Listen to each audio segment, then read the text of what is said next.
You know, Boss Hogg was CIA. He spoke tell me 5 languages. He went to Yale. It was Strom Thurmond and somebody else he didn't like. That's the voice he was doing for Boss Hogg. And he's wearing a padded suit. He's not even fatting. The Dukes of Hazzard was not just a TV show about fast cars, wild jumps, and country trouble. It became a weekly event that made the General Lee famous, turned Daisy Duke into a style icon, and gave viewers one of the most remembered theme songs in TV history.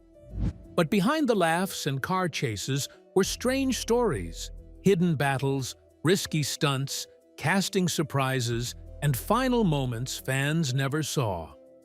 These are 30 of the strangest facts you probably didn't know about the Dukes of Hazzard. Number 30. Boss Hogg's moral limits. Boss Hogg may have been one of television's most unforgettable troublemakers, but Sorrel Book refused to let the character become truly evil. Before agreeing to join the Dukes of Hazzard, Book demanded 2 strict rules written into his contract. Boss Hogg could never deal substance, and he could never slay anyone. The actor believed the show should stay fun, lighthearted, and safe for families watching together every Friday night. That decision changed the entire tone of the series. Boss Hogg could cheat people, steal money, and create ridiculous schemes. But there was always a line he could not cross. Even at his worst, he remained more goofy than dangerous.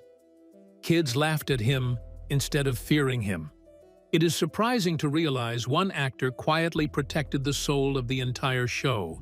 Without those limits, the Dukes of Hazzard could have become far darker and far less beloved by audiences everywhere. That one rule shaped the villain, but the next fact shaped the show's most famous image. Number 29. The 82-foot General Lee jump. One of the most legendary moments in the Dukes of Hazzard came from a stunt that completely destroyed the car involved. Stuntman Craig R. Baxley launched the General Lee, a 1969 Dodge Charger, an incredible 82 feet forward and 16 feet into the air during filming in Georgia. The jump looked exciting on television, but behind the scenes, it was extremely dangerous. Earlier attempts had nearly caused deadly forward flips, so the crew came up with a desperate solution. They loaded heavy concrete bags into the trunk to keep the Charger balanced while airborne. Even with the added weight, the landing was brutal. The car slammed into the ground so hard, it was instantly reduced to scrap. That single destroyed Charger became unforgettable. The footage was later used in the show's opening credits, meaning millions of viewers watched the same fatal jump for years afterward. Number 28. The real Dixie horn. The General Lee did not just look different from every other car on television. It sounded different too. That famous horn was not created with studio effects or added later during editing. It was a real Dixie horn mounted inside the car itself. The horn used 5 brass trumpets of different sizes, and when activated, compressed air blasted through them in sequence to play the first notes of Dixie. Before the Dukes of Hazzard, people could buy the same horn at regular auto shops without thinking much about it. But once the show exploded in popularity, everything changed. Fans stopped calling it a Dixie horn altogether. Suddenly, it became known everywhere as the General Lee horn. That small sound became unforgettable. Long after people forgot entire episodes, they still remembered hearing those loud musical notes echo through Hazzard County every single Friday night. Number 27. Daisy Duke's rejected outfit. Daisy Duke almost looked completely different on television. Producers originally imagined the character wearing a white turtleneck, fancy boots, and a much safer country-style outfit. Catherine Bach had other ideas. Instead of following the original design, she arrived wearing a homemade tied shirt, high heels, and denim shorts she personally cut herself with scissors. The shorts were uneven, rough, and far shorter than network executives expected. The reaction inside the studio was immediate panic. Executives worried the outfit was too revealing for family television and nearly banned it completely. Long meetings followed, and producers argued back and forth over whether viewers would accept the daring look. Eventually, the network gave in, though only after placing restrictions on what Bach could wear underneath the shorts during filming. What executives feared became television history.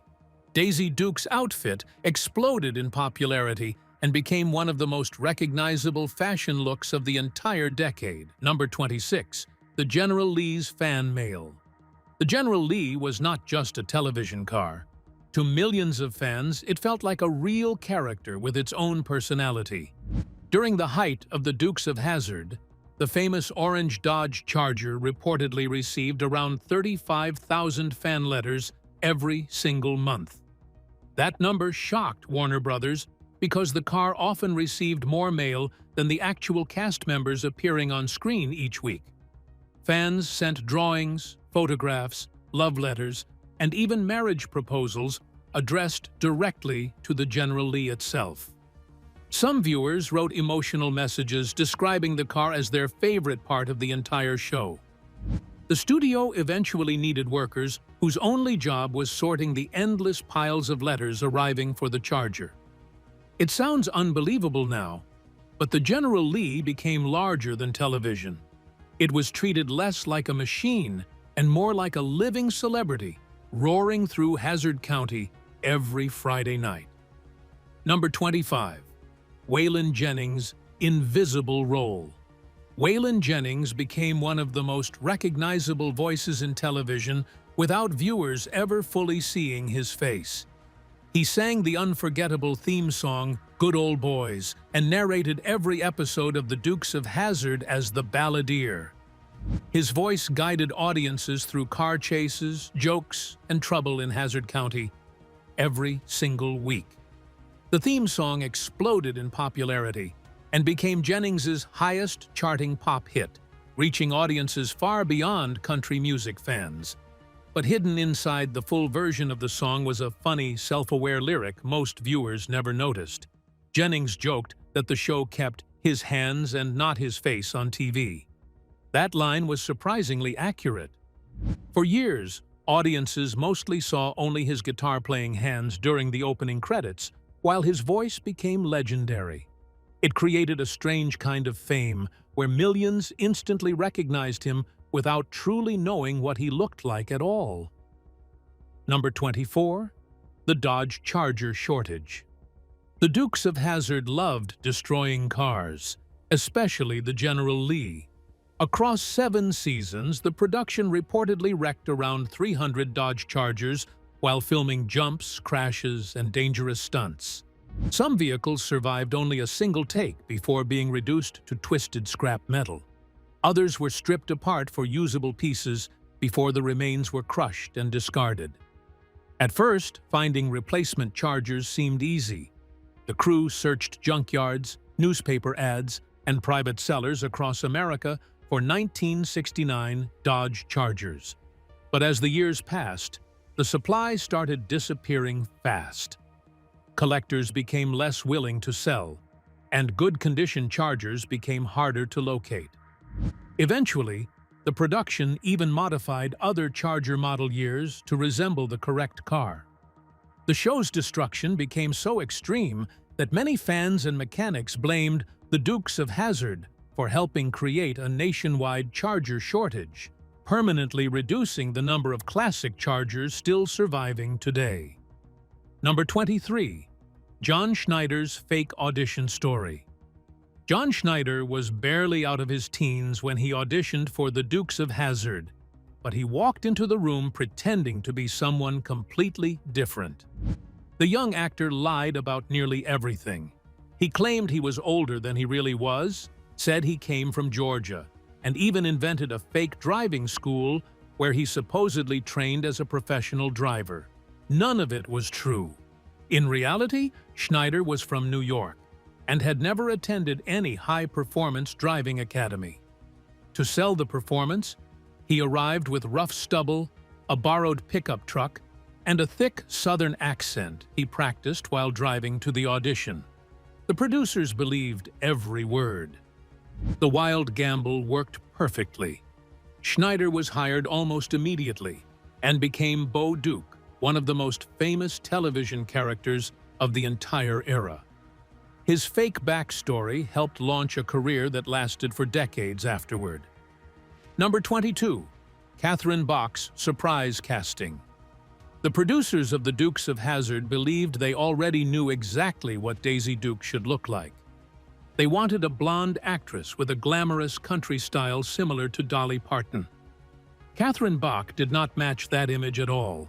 She had dark hair, a completely different background, and a natural confidence that stood apart from the original casting plan.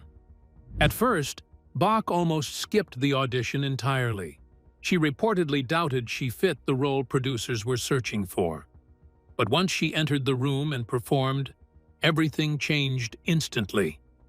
Her reading stunned the people watching. Instead of silence or polite applause, the entire room reportedly stood up and clapped after the audition ended. In a single moment, the producers realized they had found their Daisy Duke. Bach succeeded not because she matched the casting description, but because her personality completely transformed the character into something unforgettable for television audiences everywhere. Number 21. Roscoe's dad voice. Sheriff Roscoe P. Coltrane could have been a much darker character in the Dukes of Hazzard. Early versions of the sheriff were stricter, meaner, and sometimes genuinely threatening. But actor James Best slowly transformed Roscoe into something completely different. Surprisingly, the character's goofy voice came from the silly voice Best used while playing with his own children at home. Best noticed that millions of young viewers were watching the show every week. He became concerned that children might start fearing police officers if Roscoe stayed too harsh or dangerous. Because of that, he softened the role intentionally. The angry sheriff slowly became a clumsy, funny lawman who failed more often than he succeeded. That change completely reshaped the atmosphere of the series. Instead of becoming a frightening villain, Roscoe turned into one of the funniest characters on television. His exaggerated laugh, strange expressions, and playful behavior became unforgettable parts of the show's identity. Number 20. The Coy and Vance replacement era. In 1982, the Dukes of Hazzard faced one of the biggest disasters in its entire run. John Schneider and Tom Wopat became locked in a serious dispute with Warner Brothers over merchandise money and unpaid royalties connected to the show's massive success. The conflict became so intense that both actors temporarily left the series during production. Rather than shutting the show down, producers made a risky decision. They introduced Coy and Vance Duke, two replacement cousins meant to fill the empty spots left by Bo and Luke. The new characters drove the General Lee, joined the car chases, and tried to continue the familiar formula audiences loved. But fans immediately noticed something was missing. Viewers rejected the replacements almost instantly. Ratings dropped, criticism exploded, and the chemistry felt forced. Eventually, Schneider and Wopat returned to the show, while Coy and Vance quietly disappeared from Hazzard County without much explanation afterward.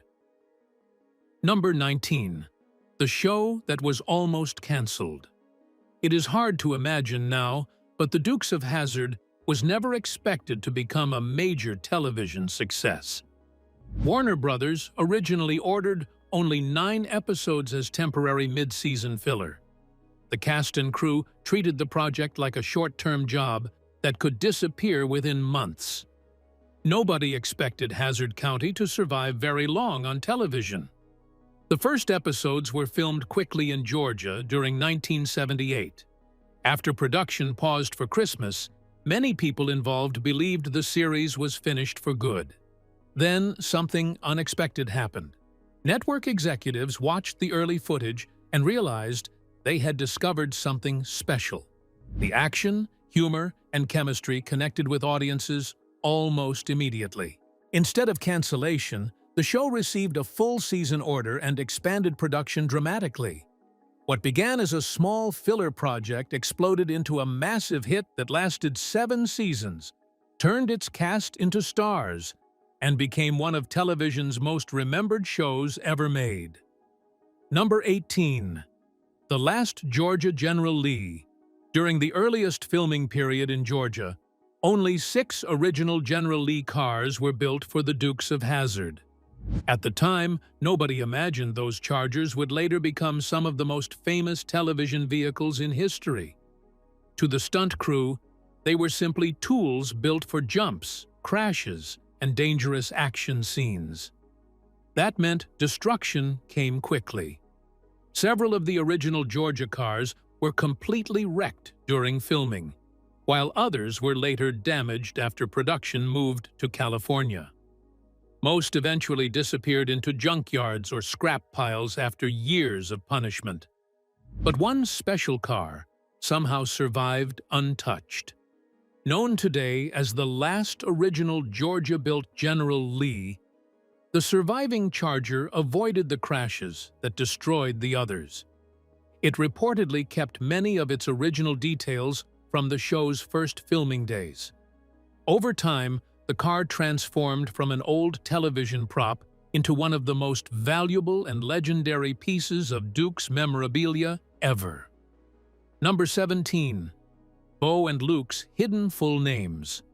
Most fans simply knew them as Bo and Luke Duke, the good old boys racing through Hazzard County every week. But the famous cousins actually had longer, more formal names hidden beneath their simple nicknames.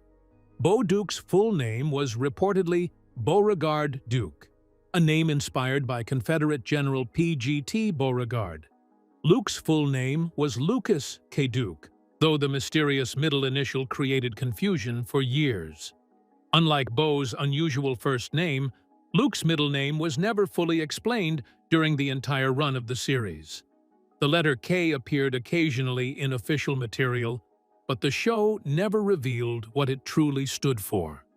Fans spent decades guessing possible meanings, but no final answer was ever confirmed. The hidden names added another strange layer to the Duke cousins. On screen, they felt simple and familiar, almost like family members. Yet behind those easy nicknames were details many viewers never discovered at all. Number 16. Boss Hogg's fake belly. Boss Hogg looked enormous on television, with his famous white suit stretched tightly across his giant stomach. Many viewers assumed actor Sorrel Book was naturally heavy, but that was not true at all. In real life, Book was only slightly overweight, and nowhere near as massive as the character appeared on screen. The oversized body was created using thick costume padding hidden underneath Boss Hogg's white suits. The fake belly became an important part of the character's image. Book also exaggerated his movements, adding a slow waddle and heavy body language to make Boss Hogg seem even larger and greedier. Every step, gesture, and posture was carefully performed as part of the role. It was surprisingly detailed character work. Without the padding and exaggerated walk, Boss Hogg would have felt completely different. The fake belly helped transform Sorrel Book into one of television's most recognizable and unforgettable comedy villains of the era. The funniest part is that the man playing him was nothing like Boss Hogg at all. Number 15. Sorrel Book's secret genius. To most viewers, Sorrel Book looked perfectly believable as the loud, greedy, and goofy Boss Hogg. But behind the white suit was one of the smartest actors on the entire cast. Long before the Dukes of Hazzard, Book studied at both Columbia University and Yale, building an academic background few fans ever expected from a television comedy villain. His talents went far beyond acting. Book reportedly spoke 6 languages fluently, including Japanese, Russian, Spanish, French, Italian, and Chinese. During the Korean War, he even worked in U.S. counterintelligence, using those language skills in military operations connected to national security. It was a life completely different from the foolish sheriff's boss audiences saw every Friday night. That contrast made his performance even more impressive. A highly educated former intelligence worker spent years pretending to be a bumbling Southern crook, and most viewers never realized how brilliant he truly was. Number 14. Boss Hogg's Real Raw Liver. Boss Hogg had many strange habits, but one of the most unforgettable was his unusual breakfast. In several episodes of the Dukes of Hazzard, the corrupt county boss was shown eating raw liver alongside his morning coffee. Most viewers probably assumed the disgusting food was fake or replaced with something safer during filming. Surprisingly, it was completely real. Sorrel Book insisted on eating actual raw liver while cameras rolled because he believed the performance should feel authentic. He refused to use fake substitutes or props for the scenes, even though many actors would have avoided it immediately. The commitment shocked crew members watching him calmly chew raw organ meat take after take during production. That dedication revealed how seriously Book approached the role. Even though Boss Hogg was a goofy comedy villain, the actor still treated every small detail with complete commitment. It was method acting in one of the strangest forms imaginable on television. Number 13. Uncle Jesse's Oil Fortune. Denver Pyle became famous as Uncle Jesse, the wise and lovable head of the Duke family, but acting was not the only reason he lived comfortably.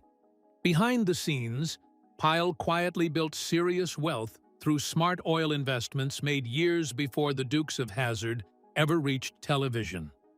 Most fans had no idea the actor was secretly involved in the oil business. During the 1960s, Pyle began purchasing oil leases in Texas and Colorado when prices were still relatively low. Over time, those investments became extremely profitable and eventually earned him far more money than his acting career. By the time the Dukes of Hazzard became a hit, his oil company was already generating major income. Pyle once joked that acting mainly helped provide extra cash flow for his oil ventures. While audiences saw a simple country uncle on screen, the man playing him had quietly become one of the wealthiest people connected to the series. Number 12. Daisy Duke's accidental censorship icon. When network executives finally allowed Catherine Bach to wear Daisy Duke's famous cut-off shorts, they still worried the outfit looked too revealing for family television. To make the look appear safer and more acceptable, producers required Bach to wear flesh-colored pantyhose underneath the shorts during filming. The network believed the extra layer would reduce complaints from viewers and parents watching at home. But the plan completely backfired. Instead of toning down Daisy's appearance, the pantyhose created a smooth, glossy effect on camera that made her legs stand out even more under studio lighting. What was supposed to hide attention accidentally increased it. The strange compromise became one of the biggest visual trademarks of the entire series. Daisy Duke's outfit exploded into a pop culture sensation, inspiring fashion trends across America. Ironically, the censorship rules designed to make the shorts less noticeable ended up helping create one of television's most iconic looks ever seen. Number 11. Flash, the hot dog-trained Basset Hound. Flash, Sheriff Roscoe's lovable Basset Hound, became one of the most memorable animal sidekicks on television. While the dog looked perfectly trained on screen, the secret behind those scenes was surprisingly simple. Actor James Best often used small, hidden pieces of hot dog to control where Flash looked during filming. Food became the easiest way to keep the stubborn dog focused on the cameras. Best would quietly place bits of hot dog near props, behind equipment, or beside actors to guide Flash's attention exactly where production needed it. After successful takes, the dog received treats as rewards. The method worked so well that Flash became a fan favorite throughout the series. Strangely, viewers later noticed another mystery involving Roscoe's pet. Early episodes described Flash as male, but later seasons quietly referred to the dog as female instead. Number 10. Roscoe P. Coltrane's Mystery Initial. Sheriff Roscoe Coltrane did not originally have the famous middle initial that fans now instantly remember. During the first season of the Dukes of Hazzard, the character was simply called Roscoe Coltrane without the extra letter. But actor James Best believed something was missing from the sheriff's name. Best later suggested adding the middle initial P because he loved the way it sounded when spoken dramatically. According to him, Roscoe P. Coltrane rolled off the tongue in a funnier and more exaggerated way that perfectly matched the character's goofy personality. The change stayed, and the name quickly became one of the show's most recognizable catchphrases. Number 9. The cast members who directed episodes. Most television actors simply perform their scenes and leave the directing to someone else. But on The Dukes of Hazzard, several cast members eventually stepped behind the camera and helped shape the series themselves. Over the years, 5 major actors directed episodes, giving the show a unique creative atmosphere rarely seen on television at the time. Denver Pyle, James Best, Sorrel Book, Tom Wopat, and John Schneider all directed different episodes throughout the series. Some handled emotional character moments, while others focused on action scenes, comedy timing, or the show's famous car chases. Their experience as performers gave them a deeper understanding of the characters and how Hazzard County should feel on screen. Number 8. The darker Georgia episodes. The earliest episodes of The Dukes of Hazzard felt very different from the version most fans remember today. The first 5 episodes, filmed in Georgia during 1978, carried a rougher and more serious tone inspired by the movie Moonrunners, which helped inspire the series itself.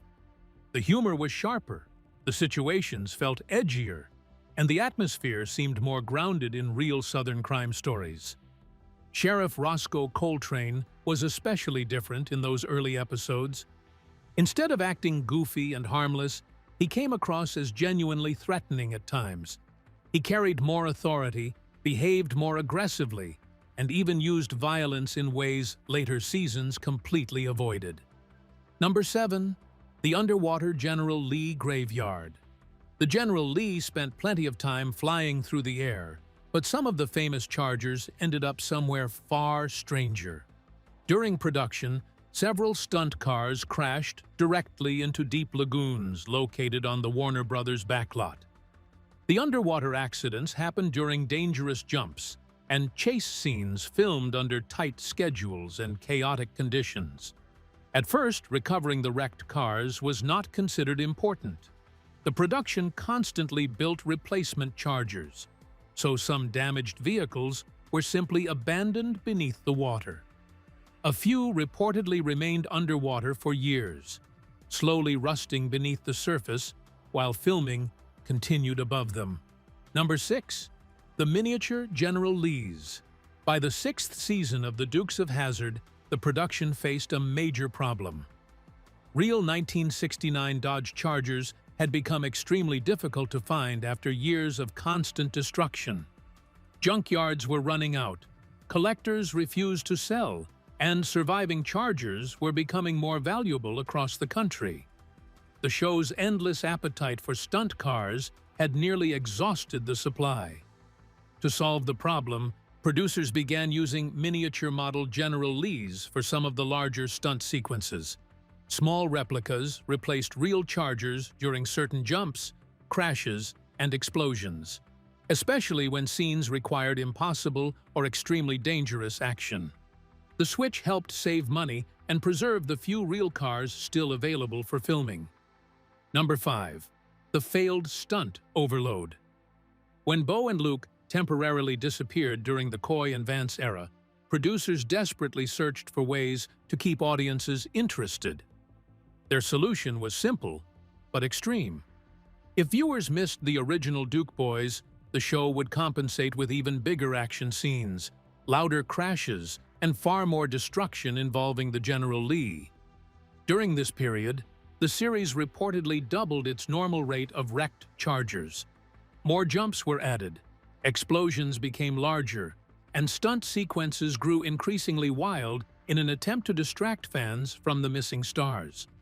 Episodes focused heavily on action because producers hoped spectacle alone could save the ratings. Number 4. The unaired final goodbye. Most fans believe they already saw the ending of the Dukes of Hazzard, but the show's true final goodbye never reached television audiences. After filming the last episode, the cast shot an additional scene featuring Bo and Luke, sitting quietly inside the General Lee together one final time. It was a smaller, more emotional moment compared to the loud celebrations shown during the official ending. The scene reportedly captured the Duke cousins sharing casual conversation while parked outside the boar's nest. There were no huge stunts or dramatic chases, only a peaceful farewell between two characters audiences had followed for years. Once filming ended and the cameras stopped rolling, emotions reportedly became very real behind the scenes. Number 3. Denver Pile's final reunion. By the time the Dukes of Hazzard reunion began filming in 1997, Denver Pile was already battling serious lung cancer behind the scenes. Even while dealing with declining health, the actor remained determined to return as Uncle Jesse one last time for the fans who had loved the show for years. His dedication deeply moved the cast and crew during production. Only weeks before his death, Pile made his final public appearance at the unveiling of his star on the Hollywood Walk of Fame. Though visibly weak, he still attended the ceremony and greeted supporters who had grown up watching him on television. It became an emotional farewell few realized they were witnessing at the time. Number 2. Cooter's Congress career. Ben Jones became famous playing Cooter Davenport, the friendly mechanic who constantly repaired the battered General Lee throughout the Dukes of Hazzard. With his greasy overalls, wild energy, and country charm, Cooter felt perfectly at home in Hazzard County. Most fans expected Jones to remain connected only to acting and television after the series eventually ended. Instead, his real life took a completely unexpected direction. After leaving the show, Jones entered politics and successfully ran for public office in Georgia.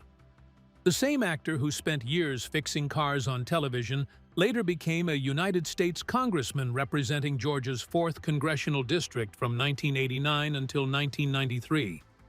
But the strangest and most painful secret belonged to the voice that guided the whole show. Number 1. Waylon Jennings' hidden addiction battle. To millions of viewers, Waylon Jennings sounded calm, confident, and larger than life while narrating the Dukes of Hazzard. His warm Southern voice guided audiences through every chase, joke, and close call in Hazzard County. But behind the scenes, the legendary country singer was secretly fighting a painful addiction battle that few fans knew anything about at the time. During the show's peak years, Jennings struggled heavily with pills while continuing to record music, tour, and work on television. The addiction damaged both his health and finances, creating a private crisis hidden beneath his public success. Even as audiences heard his familiar voice every week, he was battling serious personal demons away from the cameras. The Dukes of Hazzard gave fans wild jumps, funny chases, unforgettable characters, and one of the most famous cars in television history. But behind the good old boys were risky stunts, hidden struggles, strange casting stories, and moments that never made it to air. If you enjoyed these strange facts, like the video, comment your favorite Dukes of Hazzard memory, subscribe, and watch the next video shown on the screen for more classic TV secrets.